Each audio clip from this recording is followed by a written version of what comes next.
Okay. What's up, everybody? And we back with another review this week. TNA Rebellion, Los Angeles, California. I swear we had so many reviews going on last week. Everything was so busy because of WrestleMania last week.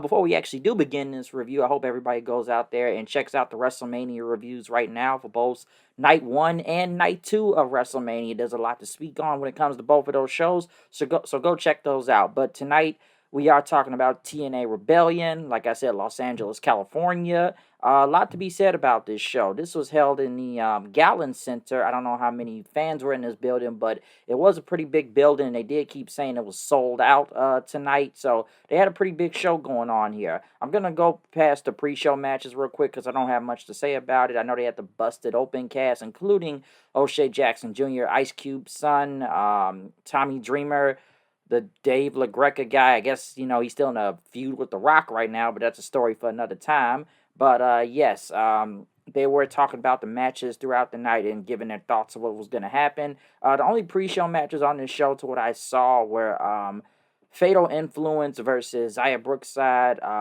Lei Ying Lee, formerly known as Zaya Lee, and Rosemary. Like I said, people were still coming into the building, but what I seen with the crowd was good lighting. It was a really full house to what I saw. So, like I said, it was sold out. It's not much I can really say about this match.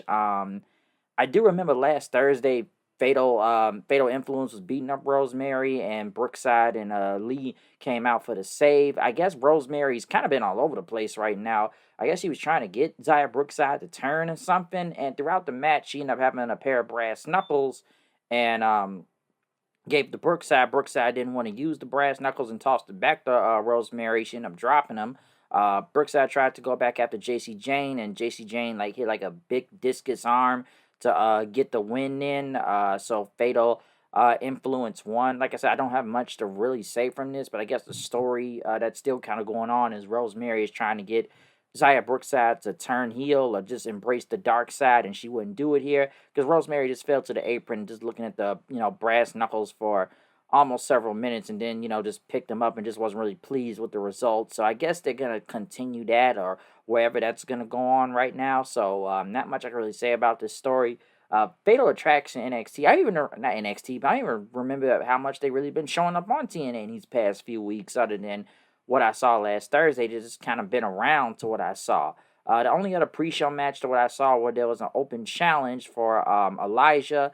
He came out and will start singing and stuff, and I guess he did like a parody of the Red Hot Chili Pepper song Under the Bridge and everything. And who was gonna be the open challenge for Elijah? And who could it be from New Japan Pro Wrestling? TMK Slapjack, or not Slapjack, but it was Shane Haste.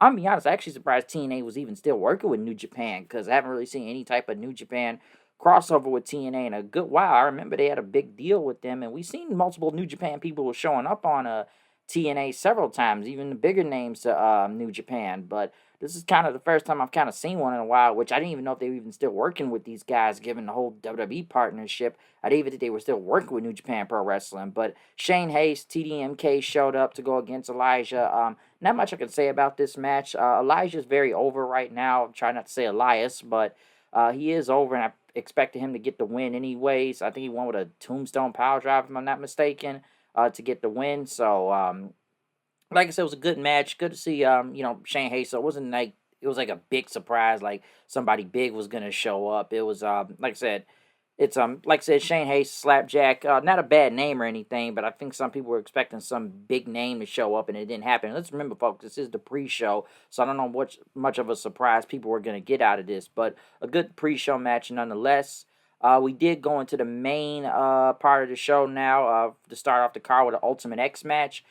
We had Moose going against El Hijo de Vikingo, Leon Slater, Matt Cardona, who just pops up everywhere right now, KC Navarro, and Sidney Akeem. And I didn't even know who Sidney Akeem was. I did watch the Unbreakable show last week. I found out Sidney Akeem was actually Scripps or Reggie back in WWE. So I really didn't even know who that was when I saw him going against Moose last week. I really didn't. So it's an Ultimate X match. You already know you're going to get a lot of crazy stuff out of this match. I'm not going to try to call everything because it was a lot of dives. Obviously, you're going to get a lot of dives from Leon Slater and, like I said, Sidney Akeem and Oh, Hill Del Vikingo mostly and whatnot.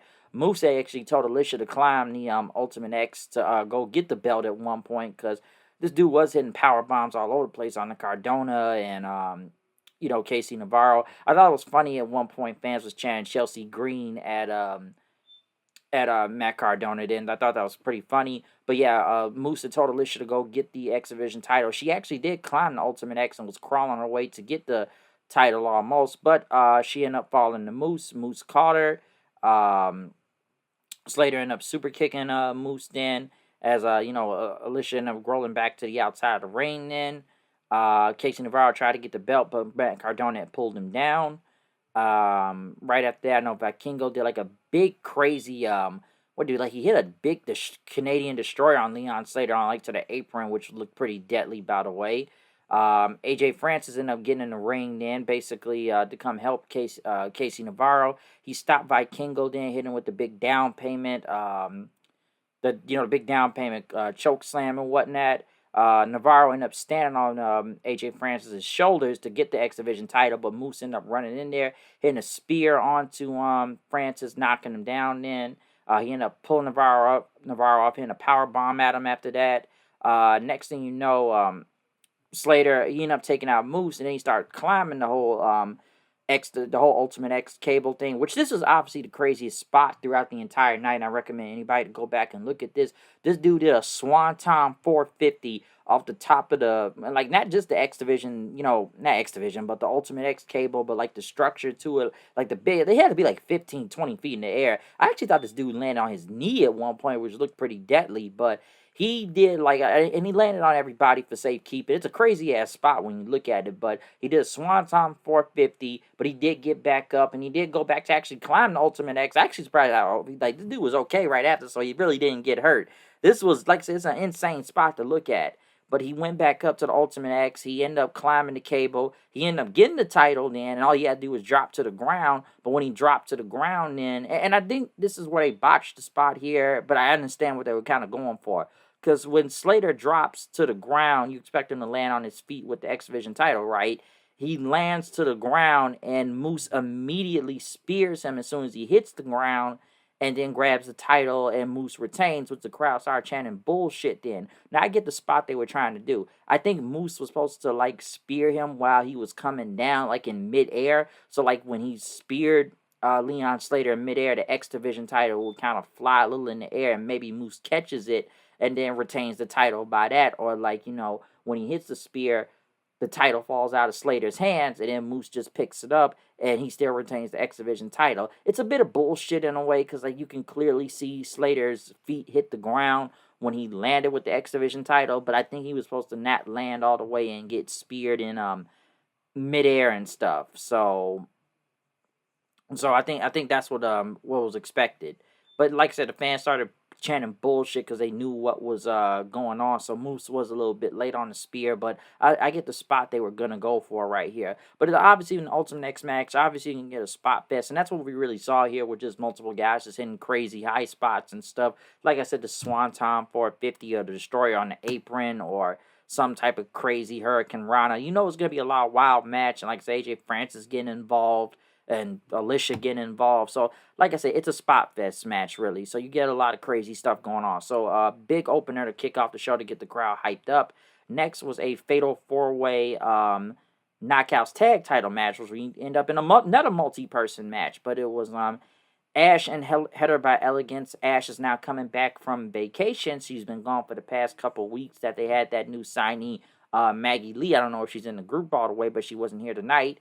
But they went against the Metaphor, Lash Legend, and Jakara Jackson versus Danny Luna and Jody Threat Spitfire versus Gigi Dolan and Tatum Paxley. What is that group name called again? Gothic something. I called them the Gothic Powerpuff Girls, honestly. I forget what their name was, but I usually call them the Gothic Powerpuff Girls. I know they had the Concierge come out and try to do his, fake New Age Outlaws intro. And then have Ash and Heather by Elegance come out as Playboy Bunnies then after. I don't really have a lot to say about this match because it literally was going all over the place. Given we just saw one multi-man match literally before this match, we now got a big multi-women's match going on. And yes, it was a pretty good couple good spots here and there. obviously Lash showing off her strength and everything. Throughout this match, same with Danny Luna, which basically you just got both of those women throwing people around all over the place. I know it was a lot of big breakup pins at one point. Jody ended up hitting a big what was it, the UFO bomb onto Ash and everything. Um, I know Lash ended up breaking it up. Lash, Ash, that can get confusing when they really think about it. I know they did a big Tower of Doom spot then. And then Maggie Lee ended up coming out, helping Ash by holding, I don't know who it was. She ended up hitting somebody's finish onto the ground, if I'm trying to say that right. But yeah, when they did the big Tower of Doom thing, Maggie Lee ended up holding on to Ash so she wouldn't fall with everybody. Ash ended up pinning she did some, I think she did a finisher or something, and then ended up pinning Jody Threat to retain the Knockouts tag title. So like I said, I don't really have a lot to say about this match, given it was just really going all over the place, and given that we just saw one multi-person match the match before, it's like, okay, now we got another one that had end up coming up next. But Ash and Heather end up retaining, and I guess since they got this new person, Maggie Lee, now that is signed and is part of this group, I can kind of see why the finish happened, why it did right now. But then again, when you look at the Knockouts tag division, it's like, it's really not a Knockouts tag division, okay? It's literally two teams. Everybody else is from NXT. So it's not like they got a lot of women here to make teams out of in the Knockouts division when you really think about it. But we'll get into more knockouts later on going throughout this show. But that kind of tells you what the division is right now, when we've only had two teams feuding for this title, and now we've added two NXT teams to add more bodies to this stuff. So there you go. So not much I could say from this. Right after that, we had a 6-man tag match, which got to give Moose credit. The man was working double duty tonight. But it was the System, Moose, Eddie Edwards, and Brian Myers versus Ace Austin and the Rascals, which they were calling in some help. And it ended up being X-Pac then. So X-Pac, Sean Waltman, I almost had to remember Sean Waltman did wrestle for this company several times at this point, kind of when TNA started, and then later on in TNA he was in this company. But basically the Rascals and Ace Austin were all dressed like DX. Ace got the Billy Gunn gear on. I think Trey was dressed as Road Dogg, and Wentz was dressed as X-Pac out there. Once again, a bit of another spot fest match in here, which obviously even all the faces end up doing like Bronco Busters and stuff throughout the entire match. X-Pac got a pretty good pop out there, I will say that. And then they all did the Bronco Buster and stuff. Even X-Pac got in the ring and giving Alicia a damn X Factor then, so the crowd did pop for that. Even X-Pac did a few kicks out there, so the guy could still move. I didn't think X-Pac could still move like that, but dude was just still hitting like big roundhouse kicks onto like the System and everything that looked pretty crazy out there. Moose was about to get a spear onto Wentz, but Wentz ended up hitting like the big X Factor on him then mid-spear, and then he ended up hitting like the big, I think it was like the UFO cutter and whatnot, and then ended up pinning Moose. So Moose ended up retaining the X Division title early in the night, but he got pinned here. So I'm assuming Zachary Wentz will get an X Division title shot now within the future. So obviously the crowd was hot for this match. Like I said, you could say it was a spot fest here, just like the Ultimate X match, but I think they were excited to see X-Pac out there too, but the crowd did eat this up. So it was good for what it was. So good match right here, and it was enjoyable. Right after that, Steve Maclin went against Eric Young for the international title. This is the new title TNA has just created. I know they got rid of the digital media title. Steve Maclin did win this title last week at Unbreakable, if anybody saw that, in that whole triple threat tournament that was going on, and Maclin got the win. I know Eric Young and him, which at this point, when I look at him and, by God, I don't even remember the name of this group, what Eric Young is calling it now. It was the Northern Armory, but I think it's a different name now. But they all dress like Casey Jones from the Teenage Mutant Ninja Turtles when I look at that mask. Because at first Eric Young had the mask, but now everybody else just looks like a fake Casey Jones out there. And even Steve Maclin came out with like his own mask and everything, but he ended up taking out the Northern Armory as soon as this match even began. Looking at this match, it was pretty good. It's not much I can really say about this, which at least this is probably the first singles match we got going into this match finally, because we had like three, well, damn, if I count. No, for the official show, we had like 3 multi-person matches. Like, we started off with the Ultimate X, we had a Fatal 4-Way women's tag team match, and then we had a 6-man tag. So this 6-man tag match, like literally the match before. So now we actually had a one-on-one match going on. But like I said, the match right here, it's not much I can say about this. Macklin did get the win. It is what it is. Given he just won this title anyways, I don't think anybody thought he was gonna lose, especially going against Eric Young. I didn't think Eric Young was gonna win this title anyways. If you look at the story throughout what's been going on, it's basically been Eric Young trying multiple weeks now to get Steve Macklin to join up with the Northern Armory, but Steve Macklin wasn't going for it. EY tried to set up for a power driver, but Macklin ended up avoiding it and then like sitting on Eric Young, holding on to the pin to get the win in. The Northern Armory ended up attacking Macklin right after. Macklin ended up fighting him off, but Eric Young ended up hitting Macklin with a chain, and they wrapped it around his neck then, and then threw him over.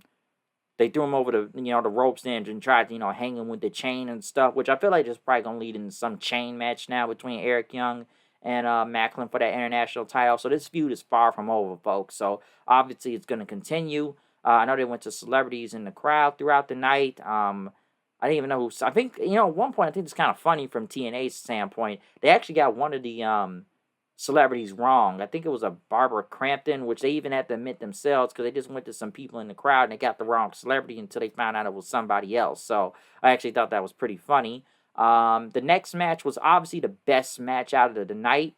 A false count anywhere match between Mike Santana and Mustafa Ali. This is probably the best story they got going on in TNA right now. And the crowd literally ate this up. Mustafa Ali to come out. Which was it? It was like a dance thing he had coming out there. Well, they were from the Saveta Tulside Dance Academy, and they ended up performing on the stage before Mustafa Ali's Secret Service came out. And I think they're called a 4 Order now, or the 4 Core Order, if I'm not mistaken. This new group, Mustafa Ali with the Great Hands and Tasha Steelz, because he's got a security team out there and everything. So they ended up all coming to the ring. Mike Santana came from a locker room with some boxers. I didn't know who their names were, but they had like title belts and everything as they came through the crowd. Immediately, both of these guys will start throwing hands as soon as they get in the ring. Santana ended up going like for a big sprint, which, by the way, I know it was a little bit botched right here, but he tried to like jump from the ropes like a springboard to the outside, but he did crash and burn, which he didn't really he tried to play it off as much as he could and everything, just looked to the crowd for a second, but the crowd didn't really like chant "you fucked up" or anything at Santana, so I think they just let it pass then. But Mustafa Ali ended up like doing like a big dive in after that. He ended up crashing into the ring steps because Santana, he picked up the ring steps, set them up right, and then Mustafa Ali like tried to do like a suicide dive and immediately crashed face first into the steel steps. So I actually thought that was pretty crazy. Both guys ended up fighting into the crowd then as Ali tried to escape. He even took some popcorn and ended up hitting Mustafa Ali with it. As Mustafa kept trying to escape then. His security, Secret Service tried to come and attack Santana. Santana fought him off. He even tried to fight off the Great Hands.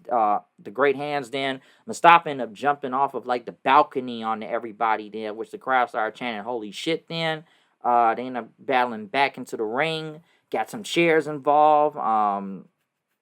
Santana ended up hitting like a big Death Valley drive onto the chairs, which looked pretty deadly. That was brutal. Ali ended up getting the chair then, ended up hitting Santana with, even doing a big coast-to-coast move, which is like, and this was a crazy move right here. I think he was like on the apron, if I'm not mistaken. So, like, Santana was like by the apron or in the corner of it and stuff and by the turnbuckles. So, so that Mustafa Ali could like just jump off the top rope and then hit a big coast-to-coast with the chair mid, like with like still holding the chair too, but like with a coast to coast, basically like what RVD would do. He would hold the chair and hit you with the coast to coast at the same time. So that was pretty crazy. They ended up going back into the ring. Then I know the Great Hands got back involved again. I know they had a table set up, which they ended up fighting Santana and putting him onto the table. Mustafa Ali hit a big 450 off the top rope, then onto Santana through the table, which still Santana kicked out then. And they got him back in the ring. Santana was able to fight off the Great Hands, hit a big cutter on them because they ended up getting handcuffs, and he ended up handcuffing he handcuffed the Great Hands to the middle ropes and stuff, so they couldn't get out right by some steel steps. Santana end up, you end up getting like a barbed wire baseball bat then after and tried to hit Mustafa Ali with it, but Mustafa ended up fighting him off. He used this baseball bat, hit Santana with it almost, and tried like basically could try to make him bleed then, but it didn't work. Tasha Steelz ended up stopping Santana with the bat, pulled it from him, and Tasha had a table then, pulled it, she ended up pulling the table, set it up on the outside, but Santana saw what Tasha was doing, and the crowd really did pop right here because Santana ended up grabbing Tasha Steelz then, and then hit like a big razor's edge power bomb, and, like onto the floor by the way through to this table. So that was pretty brutal. The crowd went up going nuts, and like I said, the crowd was hot for this match. Like it was like a lot of crazy spots going on, but once he put her through the table, then Mustafa ended up like getting another table, I think, trying to go inside the ring with it.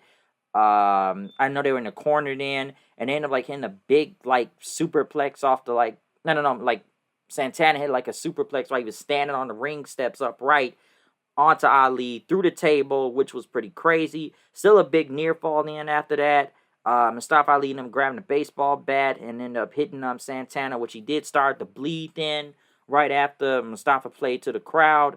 But as Santana was bleeding, Santana hit the spin the block then and won the match from there. So this was the match of the night, okay? There was a lot of crazy stuff going on in this match. And I think just because of the story made this better too. Because, like I said, it's probably the best built story they got going on right now in TNA is Mustafa Ali going against Mike Santana and how the feud has been doing. Like we've seen the whole going at Santana's addiction problems in the past and messing with his friends too that he's helped get clean and stuff, and just Mustafa Ali mocking him for it and just doing anything he could to get at Santana. So I don't know if this is gonna end off the feud from here, or maybe this like it got 1-on-1 apiece if I'm not mistaken. I'm not sure, but because I know Mustafa ended up getting the last win back at damn, what was the last pay per view? Was Against All Odds? Yeah, I think it was. No, was it Against All Odds? I don't even remember the last one. It was like literally like last month. Okay, so whatever like the last plus show was, Mustafa got the win there, and I guess the pay per view win now goes to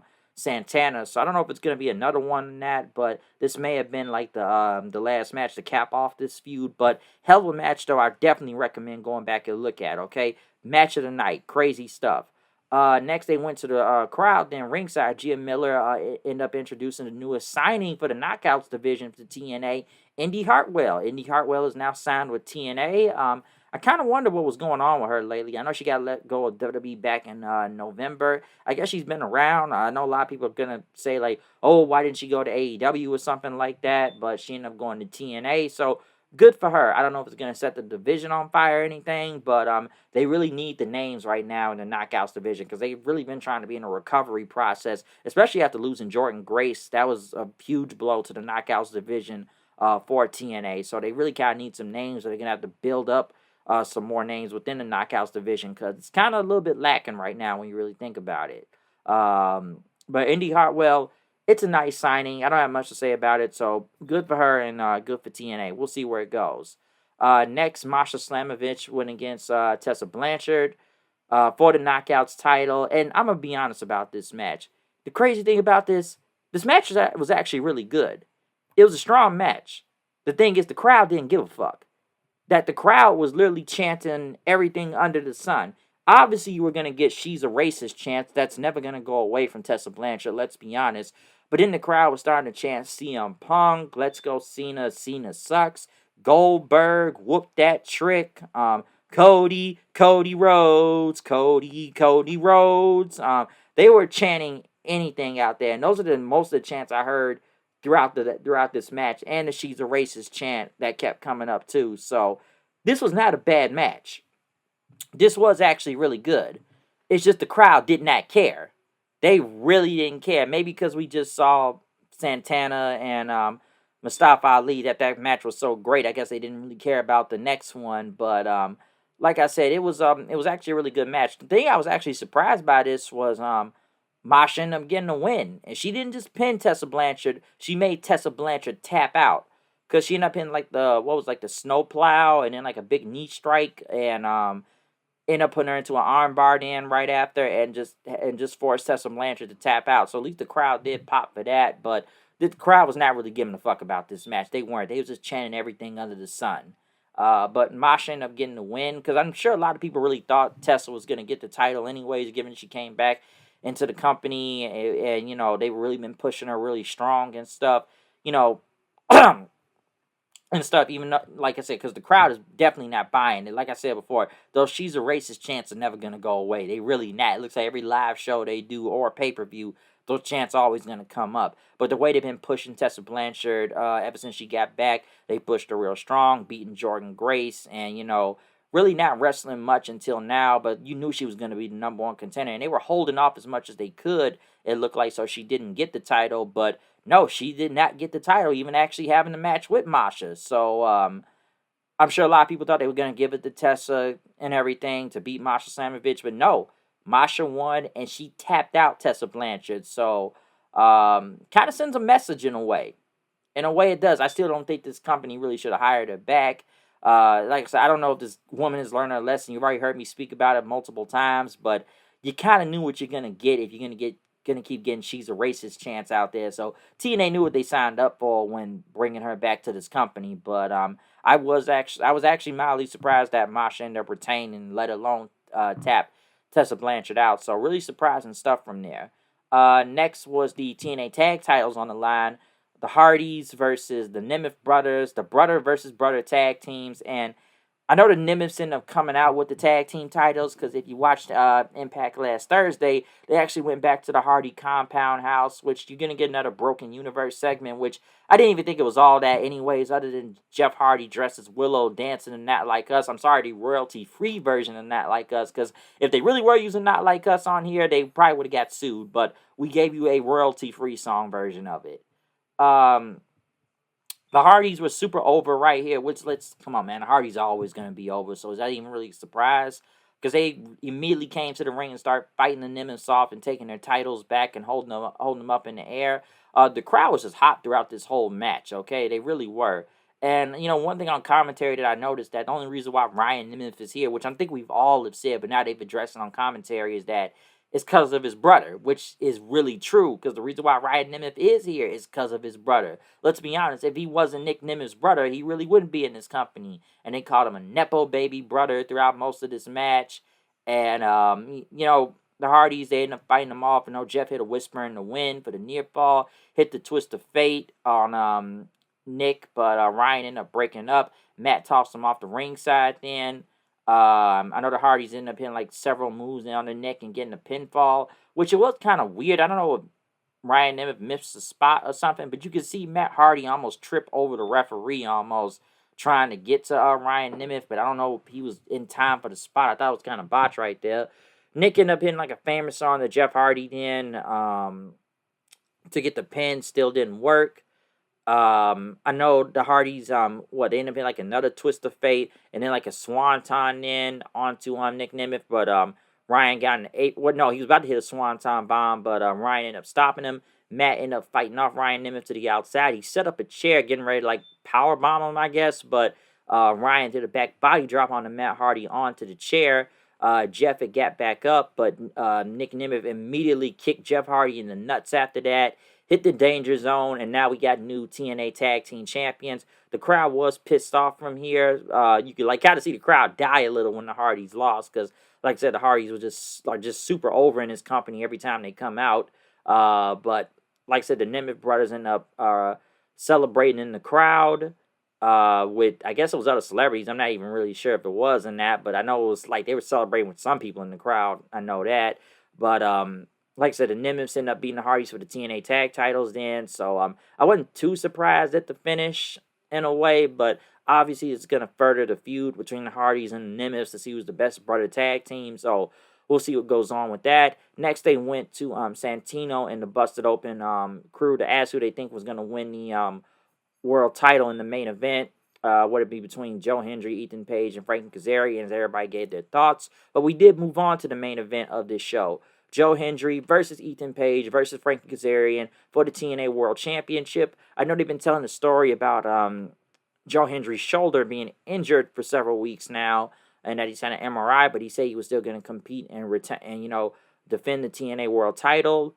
Even showing up at WrestleMania last week, which I know they kind of played into that now. And I know WWE wasn't going to play into it when he came out there last week. And I'm not going to go into a whole rant about that. You can go listen to the Mania review and you'll hear my thoughts about Joe Hendry popping up on WrestleMania and having a match. Because I know they even played up, at least tonight, saying that, the reason why Randy Orton beat him, which, I know the match wasn't long, but due to Joe Hendry's bad shoulder, that's why he got beat by Orton so quick. At least they tried to come up with something for it. But to be honest, going into this match, I didn't understand why Ethan Page even had a title shot.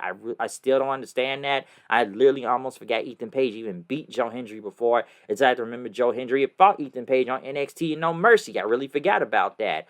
Frankie Kazarian still holding the Call Your Shot trophy, so it's not like he cashed in here on this. He won a number one contender spot against Elijah, so even if he lost here, he probably would have just cashed it in anyways, which didn't happen. But I would have liked if this was just a one-on-one match. I didn't really think Ethan Page needed to be involved, but the match itself, it wasn't bad. I know what was it they hit? I know they had like a big Tower Doom spot with like a power bomb into a superplex, which looks pretty crazy. That was good.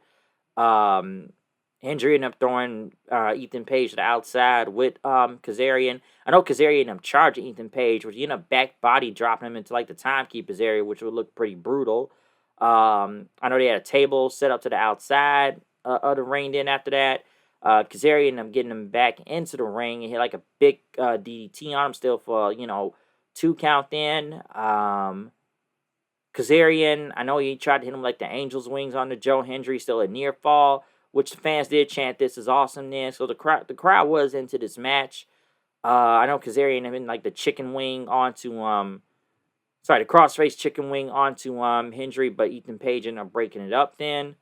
I know they had the table, because I know they went to the outside then, and Kazarian was going to hit the Fade to Black on the Hendry through the table on the outside of the ring, but Hendry was able to get out of it. He had a big Death Valley driver on the Kazarian onto the table to the floor then. So that was the last time you saw Kazarian in this match. Hendry tried to go back after Ethan Page because Ethan Page tried to hit him with the title. It did not work. It ended up hitting with an RKO then, but Hendry kicked out of it.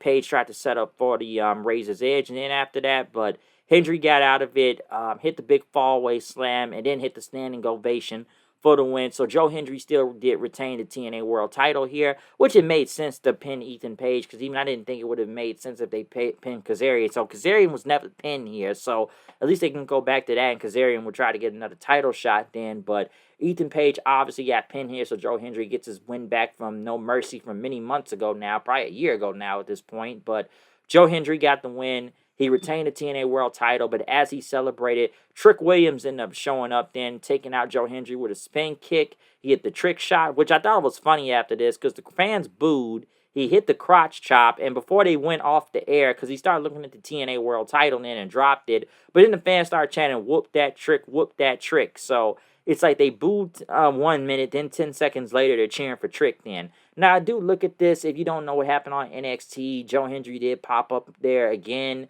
I know he got involved between Trick and Obafemi, which I don't know if I really need to see Trick going against, Joe Hendry on TNA. I don't think I really need to see that.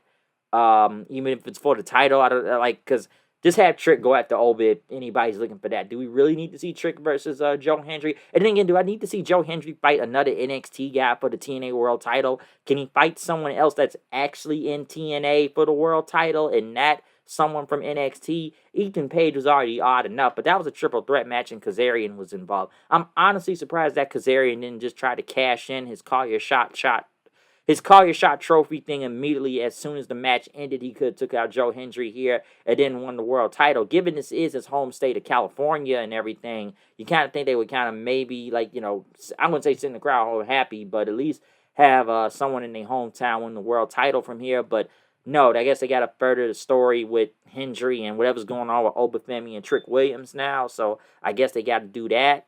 Because I didn't know if I even really was expecting Joe Hendry to even retain the title. Okay, I really didn't.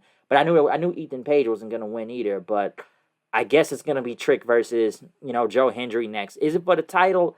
I'm not sure. I don't. I really don't. But I guess we'll see what happens. Honestly, I thought this was a really great pay-per-view. I definitely enjoyed it. I think once again, I think match of the night was Mustafa Ali and Santana. That was the best match of the show. I did like the Ultimate X match, was pretty crazy. The main event was good. I thought the Knockouts title match was actually pretty good, but the crowd really hijacked that whole match. The Nimbus win the tag team titles. I had a feeling that was gonna happen, but like I said before, the crowd was hot for the Hardys in that match. So we'll see what happens next.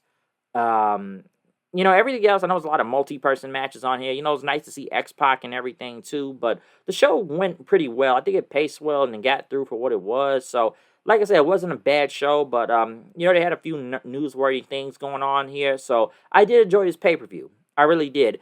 Building up to it, I wasn't really sure about what was going to happen going into this, but I did enjoy this pay-per-view, and I thought it was really good tonight. So, real good stuff, from TNA, and a few surprises here and there, too, of who was going to win and whatnot. So, some decisions I was actually a little bit surprised by.